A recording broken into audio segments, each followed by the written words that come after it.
Hi everyone, this is Dave from Mountbatten Estates. Today I have a good friend of mine, Mark Wilkinson from Hillmont Associates. Now, Mark, I've known for quite a long while now. To be fair, we do our cycling, we do our golf together.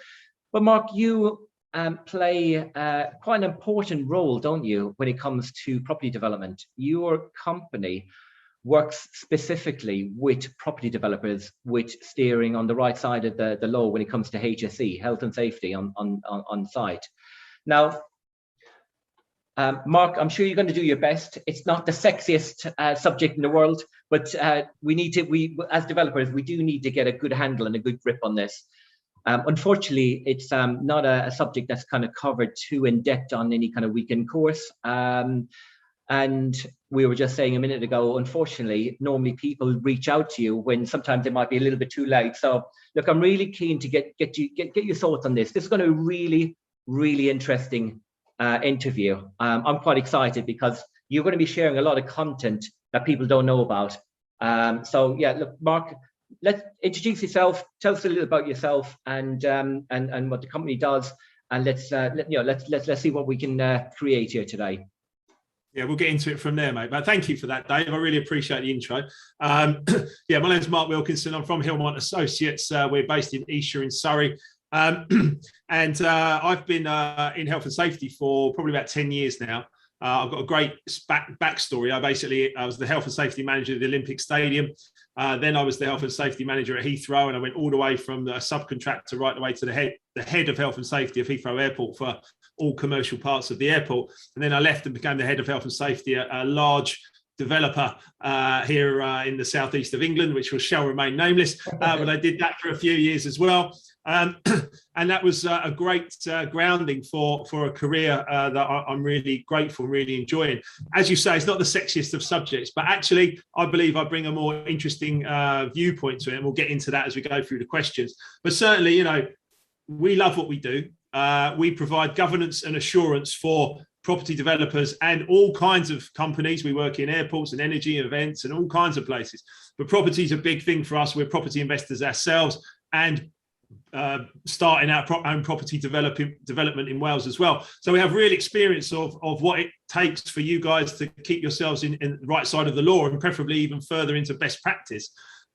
So we'll share that as we go through the interview. But certainly it's something that you've got to be on top of. And as you say, the information is not readily available, I think, to people that need it.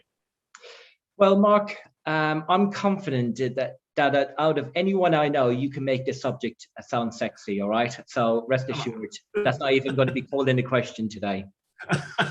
Good. So, Mark, first question. Tell me the role health and safety plays on a development site. You know, what do people need to be aware of and conscious when, say, they're starting a new development? Okay, so first of all, you know, the purpose of it is to keep everyone safe. And to keep everything productive on your site, to keep you on track, keep you on program. The sooner you engage with me or someone like me that's going to help you and actually get everything set up for you, the better. Many people get on site and then start panicking because they haven't got X, Y, Z. Well, guess what? If you do that all in the pre-construction phase, you've got everything in place, it's well managed, it's easy to manage, and then you can get out on site and be able to stick to your program. Any delay, any accident, anything that slows you down, you know, if you get the HSE, the government agency, coming to your site because there's been a major problem or even any kind of significant problem, trust me, your program is out of the window. All right. So having someone like me on and off your site, in and around your site, even one of my advisors based on your site full time, that kind of thing will prevent accidents, incidents, near misses, and actually allow you to get the job done the way you want it to get done. Unfortunately, some health and safety people get a bit of a rap for sticking their oar in, stopping works when perhaps, you know, it doesn't need to be stopped, wielding a bit too much power from time to time. And that gets a bad reputation. But that's not necessary. That's not the way the job is. The job is meant to be productive, safe, and assisting you guys to get what you need to get done in a safe manner so that you don't end up in court. Brilliant. Now, you mentioned trying to get on as early as possible. Do we have like is that weeks? Are we talking months before a project was due to start? You know, Depends on the size of the project. Depends on the size of the project, right? I mean, certain projects, particularly for fit outs and stuff like that, we do a lot of fit outs at the airport, in retail and stuff like that all around the country. Those can be done in a few weeks, really, with pre-start and paperwork in advance and stuff like that. If you're talking about a larger development, there needs to be a few extra weeks built into that. But it's not, the one thing I don't like about certain other health and safety companies and consultancies is they'll try and blind you with like War and Peace of like these documents that are like, hundreds of pages long. Doesn't need to be like that necessarily. It depends on the complexity of each project, obviously. It doesn't need to be that complex. It's got to be thorough. It's got to be researched properly. And I need the information from me and my team to be able to deliver right for you guys. I need the information from people such as yourself, Dave. We need the information in advance to be able to collate and put something together. As you say, quite often some people will try and either oversee this or try and circumnavigate it, but you can't. There's legalities in here. You have to do this stuff. So it's much better if we work together as a collaborative team to get the result that we need. Brilliant. What do you think's maybe required on site, like logbooks or kind of signage, displays? Give us a little bit, a bit of an overview there. Well, what we do is we actually provide inspections. So we will come to the site, provide an inspection for you, score you out of 100%. We're looking for 80%, as a good score. And we would score you on that. And we would go through absolutely everything from access and egress through to housekeeping, through to waste management, through to, the entire thing, environmental impact. We cover all of that. But the legalities, the real legalities here, you must have a health and safety law poster on site, and it must have a competent, qualified health and safety person's number on there so that anyone else on the site can walk around there. And if they need a bit of help, they can ring me and it's there. So the contact details have got to be there. That's by law. You've also got to have fire and first aid. So you've got to have fire equipment and first aid equipment on site as well. You need risk assessments and method statements. Risk assessments are the legal aspect. You have to have a risk assessment, otherwise you can't be on site. And that must be signed on to say they've read and understood, like every operative on site. If you haven't got that, you're essentially breaking the law. You're working outside of the law. And that risk assessment is essentially like an insurance document, not just for the developer, but for the person who's delivering on site, of course, as well. Those are the guys on the sharp end doing the job. We need them to be doing everything that we need them to do correctly, safely, wearing all the right PPE and everything else. But as a company, you've got to have that as protection. And if your site teams and your site managers are not doing that, then there's a big oversight. And the health and safety person has got to come in and point that out and say, hello, there's a problem here. You've got to shut this loophole, if you like. You must have a construction phase plan in advance before you start work. And you need a signing in book, obviously, to record who's on the site and who isn't on the site. You also need, obviously, safety documentation, checklists. One of the things we offer to contractors is a safety management system. So I've actually got an off-the-shelf safety management system that we rebrand, make it look all beautiful in your company's colours. And then we come in and we actually brief you on how to use it, what needs to be done, what's actually in there. So from ladder permits to MUP permits to RAMs, templates, to everything. It's all there. It's a safety management system. And that therefore can give you some peace of mind, as long as it's obviously been brought into and managed by your team. So that's a real... Just on that note, Mark, sorry for interrupting you. When you come in to do this safety briefing, how long does that take? Are we talking a few hours? I suppose, depending on the size of the project, it could be a few hours, could it be a few days, could it? So the safety management system is literally for directors and senior managers of the company to understand. And I could brief that in about an hour. I can literally produce it for you, brief it in an hour and go, this is what you've got. And then the ongoing health and safety advice comes from myself or my team, in order that the management or the site management are actually understanding what documents they've got available and what needs to be completed to keep your legalities in place and keep everything positive. So it doesn't take, people think it's just some huge effort and it's so complicated. It really isn't. It just takes a bit of knowledge and a bit of commitment to get it done from the right people. And by the way, Dave, as you well know, the culture of any company comes from the leadership, comes from the top. It does. So if the leader has got the information right, that will cascade to everybody else. So it's very important to get the leadership team of any company bought into this idea. Then they can actually put that out to their rest of their company and their subcontractors. It's their neck on the line, so they should really pay attention. that's the thing. That, as you said in the intro, people sometimes don't react until it's too late. And that is, none of us, you, me, anybody else, none of us want to be stood in front of a judge going, no, that's not going to wash. That's not going to help. You've got to be proactive. You've got to know what your responsibilities are. If you're going to be a client, a principal contractor, or anyone else in the CDM chain, you need to know your stuff. Indeed. All right, brilliant. So can you explain a little bit about what happens if there's maybe an accident on site, Mark? I mean, surely, you know, at some point there may be an accident. So what are the steps that someone needs to take in order to try and, you know, stay on the right side? Well, it depends, obviously, major or minor accident. If we just start with a minor accident, I don't know, a cut finger or something that can be dealt with easily.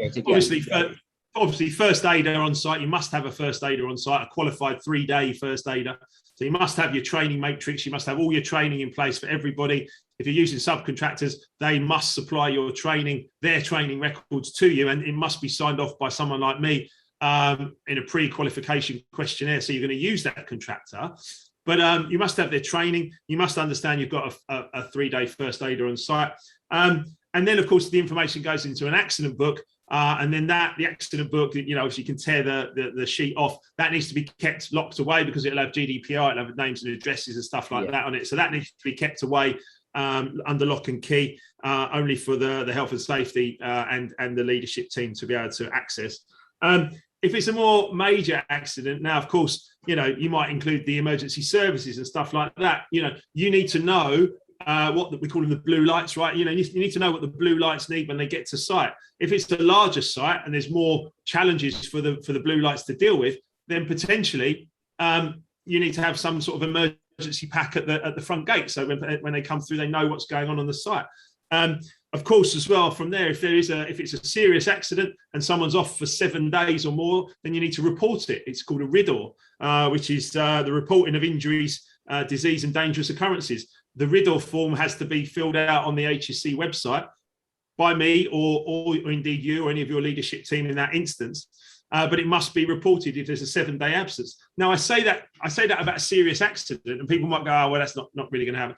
I've had people poor housekeeping, you know, rubble on the site. Someone sort of tip over on their ankle, twist their ankle on the floor, can't get up. They're off for a week, you know, for 7 days or more because their ankle's done in. You have to report that. It has to go to the HSC. You know, it's very, very important that you stay on top of these things. And of course, it comes down to the site management. It comes down to the culture of the company, and it comes down to the support of someone like Hillmont Associates, like us. Brilliant. I'm keen to explore, you mentioned you've got your guys that come in on site, but sometimes I assume that people don't want to have someone on site like that. Whose responsibility then is it if say a developer wants to delegate it to someone else? You know, who's in charge? Okay, so you have to have someone with preferably a NEBOSH qualification, which is the National Examination Board of Safety and Health. I passed that about 10 years ago. You must have someone with that, and it's about an NVQ level 3, I think.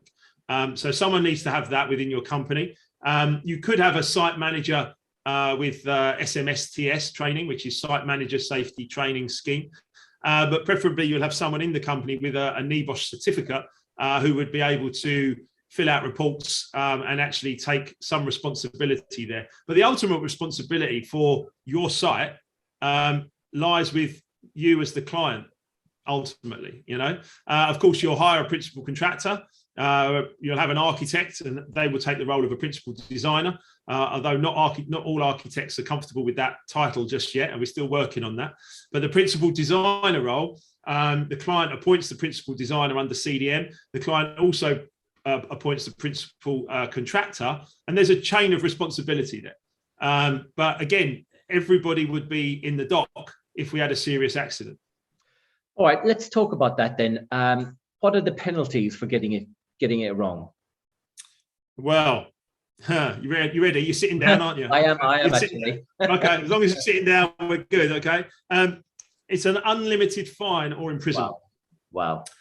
That is the truth of it. If there's a serious HSC breach, and by the way, I am a member of IOSH. I'm a chartered member of IOSH. I'm also a fellow of the Institute of Leadership and Management.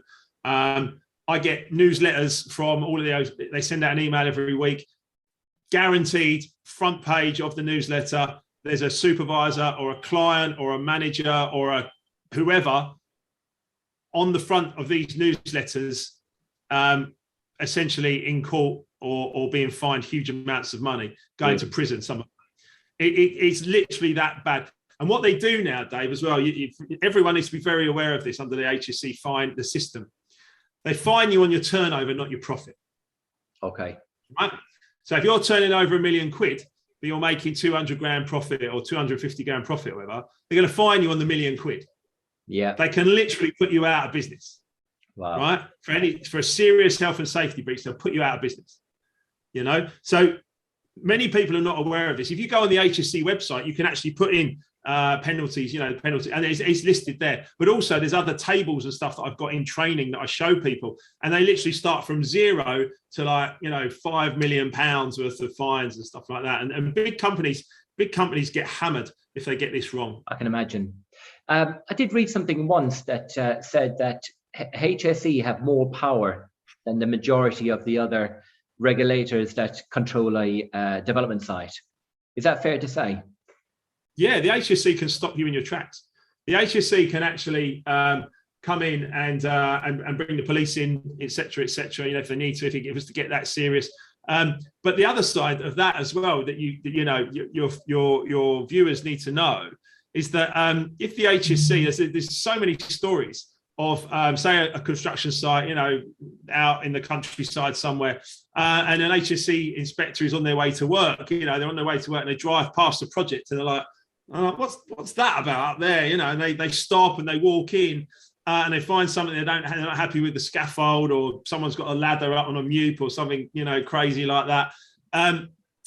They can stop the work. Obviously, they can stop the work. They can completely take everyone to task, but they will also charge you. And if I remember correctly, it's something like, I want to say it's about £150 an hour last time I checked, and they normally travel in threes. So if you had 3 health and safety inspectors on your site, that's £450 an hour. And they would stay there for 8 or 10 hours. You're looking at £4,000 a day. You're looking at £4,000 a day for the health and safety to tell you what you should and shouldn't be doing. I won't charge you that much, right? But what I'm saying to you is that, again, that hits you in the pocket, mate. It's not good. It's my project manager, Richard. He was on site a few years back, and he was working in London, and one of the chaps was working on the roof. He didn't have his harness on, or he didn't have a harness on, or he didn't have a helmet on. I can't remember which one it was. And believe it or not, there was a HSE person on a double decker, on the top of a double decker. She spotted this. She jumped down. She ran across, and she actually closed the site down until there was this investigation went on. Yeah, a full investigation, closing it out. You can't be putting people at risk like that. But the bottom line is your program goes out of the window and they charge you a mint to do it. Yeah. Some of that scary stuff, all right. It's interesting, isn't it? But it's interesting. It's only scary, Dave. It's only scary if you haven't planned it in advance. Yeah, completely agree. So as developers, is there any kind of documents you think we should need to be aware of to try and get this up and running? Well, like I said, obviously, you must have your construction phase plan in place, certainly with a buy-in from everybody, and that must go to your subcontractors. They must all understand everything in the construction phase plan, how the site's going to operate, and how the project's going to run. But of course, I mentioned earlier the safety management system. You must have a safety management system in place. If you're going to grow your business, you have to show that you've got safety management under control. And the safety management system is the quickest way to do it. But then, of course, it's not good enough just to say, well, we've got it. You've actually got to use it, right? You've actually got to get the information out there. So, there could be a lot of paperwork. It's slowly moving to iPads and stuff like that. There's great programs like iAuditor where you can do inspections on there. You can keep documents on there. You can keep your daily site diary on there. There's a lot you can do. But you really must have all this documentation set up, and if you don't, you're playing with fire, to be honest. All right. Now, fatigue is probably quite an important factor when it comes to HSE, you know, reducing that fatigue is just one way of ensuring safety. Can you maybe suggest any other ones that we can try and maybe be conscious of? Well, the biggest thing for me is that it's not a procedure or a policy that has the accident. It's the individual, isn't it? Yeah. And so there's a lot of talk around behavioural safety, and I'm a big champion of behavioural safety. I also heard someone who I rate as a very intelligent businessman once said to me, I only hire attitude because everything else I can train, which is true, right? Because if you turn up with a poor attitude, you just be like, whatever. If someone turns up with a great attitude, they're open and you can train them to do the things that you need to do and the way you need them to do it. Now, behavioural safety for me is something about, you know, having the right attitude, being open-minded, but also making the correct decisions. Now, I do this thing, and we have a UK exclusive, if you like, on something called EColours. This is EColours. I'm a yellow red, and there's also green. My wife is a green blue. I could tell you about that another time.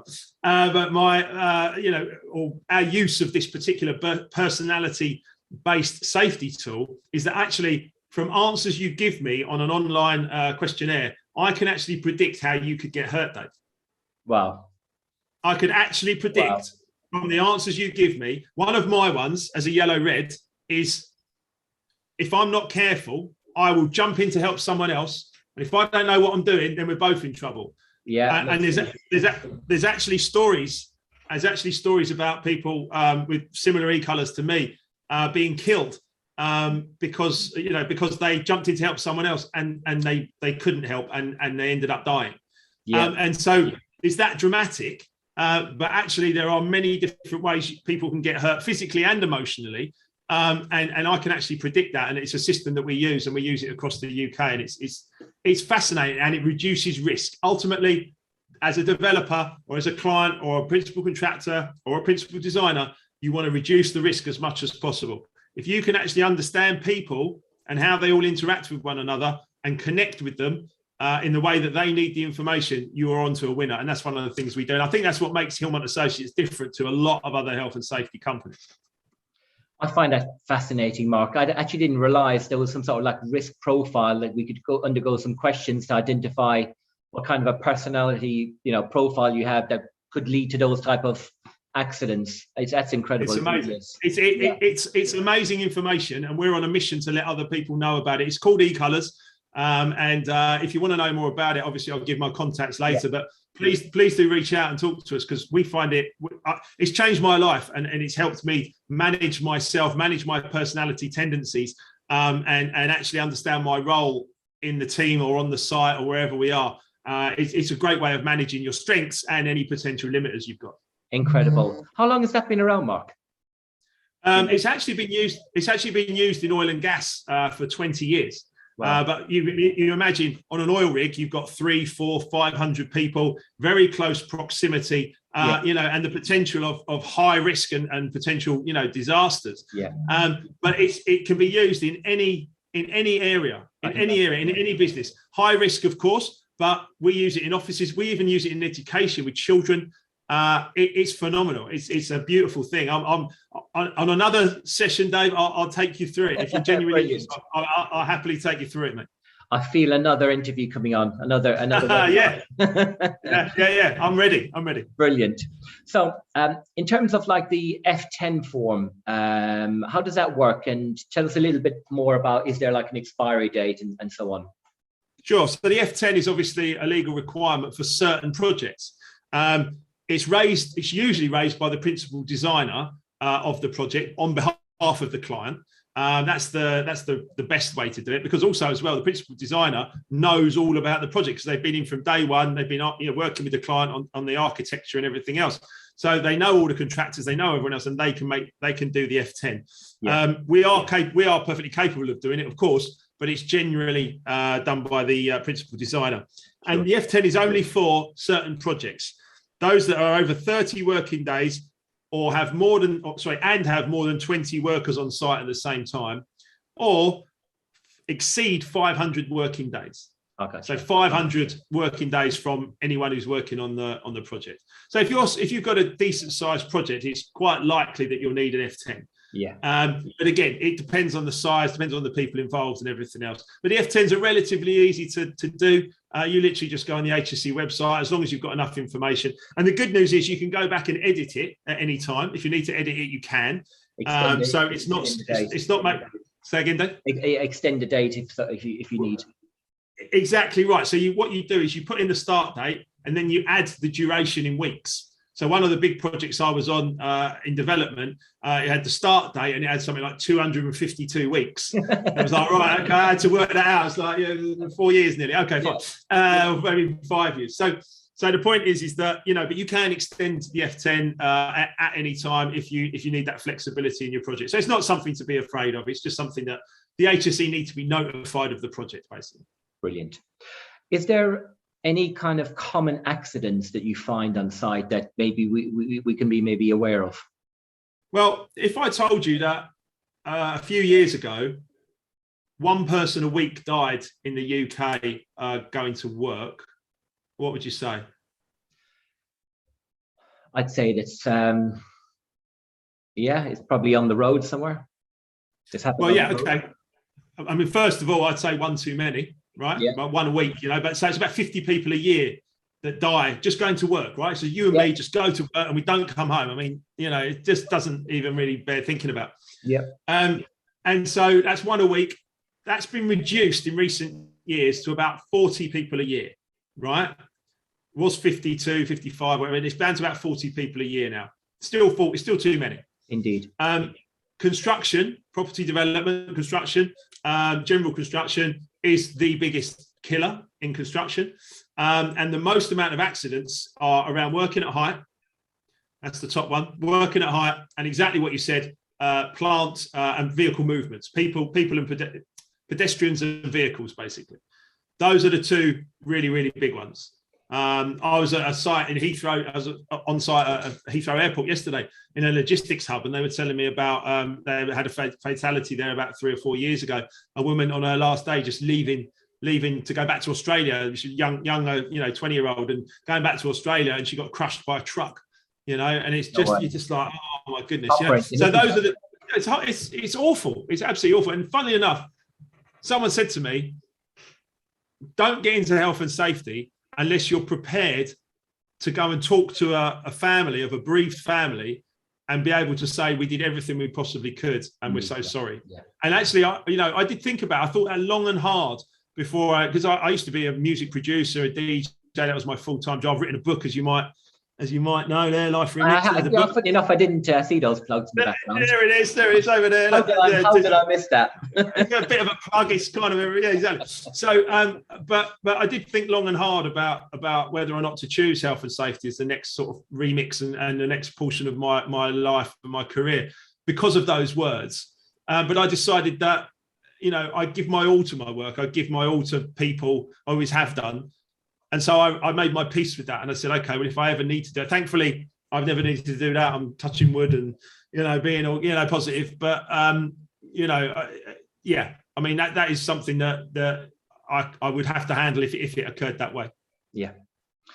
Now, I found this really fascinating, Mark. I really did. And obviously, we're at the end now. I normally ask the guests for like a funny or amusing story, but I don't think we can find a funny, amusing story. Well, but I'm can sure come you in, do your best to come up with something that would. I can come in with something. I mean, I'm not going to come in with a big amusing story. Obviously, we are talking about people's lives and all that stuff. Indeed. However, we are often seen as the fun police, like the health and safety, like the fun police. Yeah. And the most amusing story to me about this kind of comes back to me, right? Because for 20 years I was a DJ, right? Where everybody loved me. I played records. Everybody loved me. It was beautiful. I made records. I had a top 10 hit with David Bowie and Lou Reed. It was all great stuff.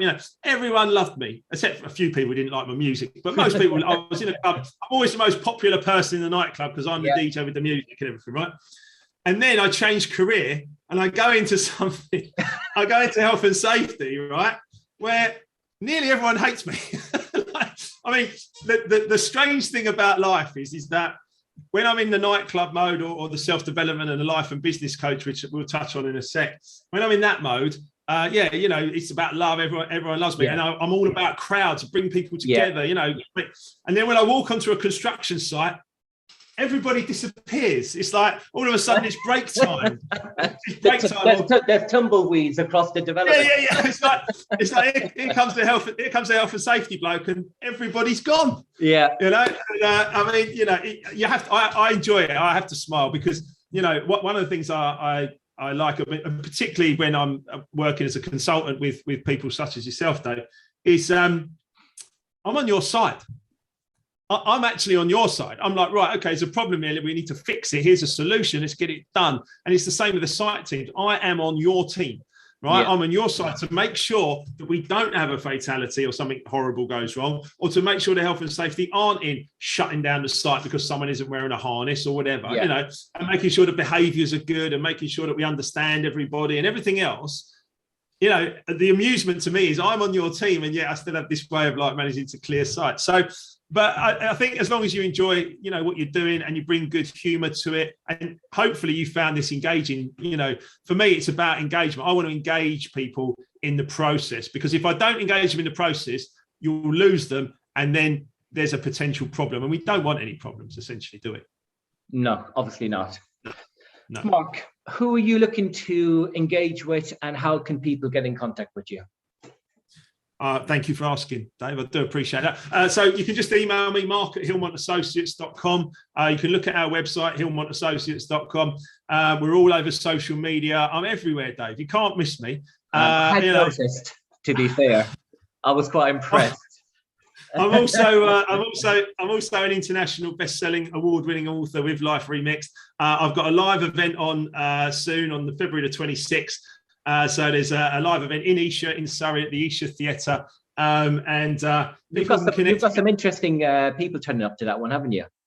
Oh, mate, we've absolutely pulled out all the stops. So I've got Harry Singer. I've got Harry Singer, who's Tony Robbins. Yeah, Tony Robbins' compere in the UK. Yeah. So Harry's going to join us for the day and be my compere for the day, which is amazing. He's a great guy.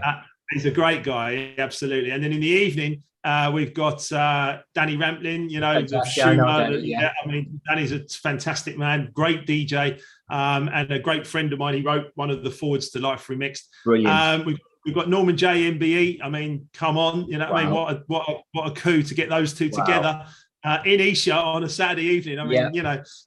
Myself, I'll play some music in the evening as well at the after party, and I've got two other guys, Wisey and Gav, that are going to play some tunes as well. It's going to be awesome. It's going to be absolutely magic. I cannot wait. What I'll do, Mark, is I'm going to put all your contact details and the link to the event all underneath this video, so people can try and reach out to you and you know, come along and see this amazing event you're putting on. And Esher's a lovely town as well, isn't it? I absolutely love it.